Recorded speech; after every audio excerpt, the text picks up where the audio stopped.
Ukipata nafasi ya kukutana na Mungu, ukapewa nafasi ya kumuuliza swali moja tu, ni swali gani ambalo unaweza kumuuliza? Nitamuuliza kwa nini anachukua watu wazuri alafu anaacha watu wabaya?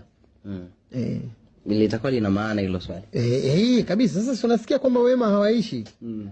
Kwa nini wema wanaondoka? Yaani kwa nini Nyerere hatunaye mpaka leo?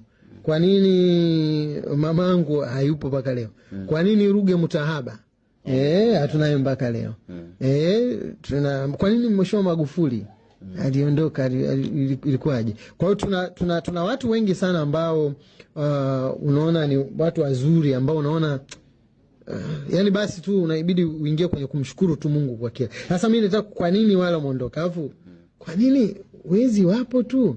Yani kwa sababu gani?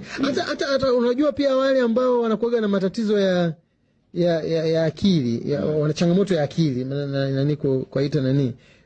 Waga wapo tu. Wewe kuona mpaka ukiwa mdogo mpaka wanakuwa wakubwa mpaka wanazeeka. Yani hawana kitu anachokifanya, lakini wapo tu. Ila mtu anayefanya mambo makubwa, mipango mizuri, manini na nini na nini, anaondoka. Why? Mbona why? Basi hicho ndio kubwa ambacho nitauliza tukutaka kujua.